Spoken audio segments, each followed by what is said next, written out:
लोकशाही मराठीच्या कार्यालयाला आग लागली. त्यामध्ये बरंच काही नुकसान झालंय. वारंवार जनतेचे प्रश्न उचलत असताना कुठेतरी एक लोकशाहीवरही वेदना निर्माण झाली आहे.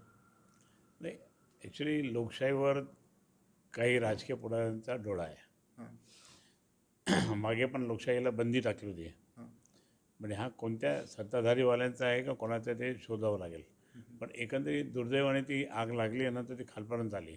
आज इतकं मोठं त्या ठिकाणी लोकशाहीचं जाळं पूर्ण देशात पसरलेलं आहे. आणि चांगल्या नेहमी चांगल्याच बातम्या येतात, असं नाही की नाही त्याच बातम्या.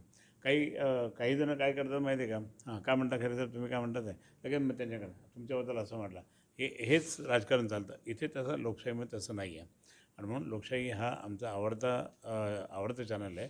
त्या चॅनलला आमच्या सगळ्यांच्या शुभेच्छा आहे.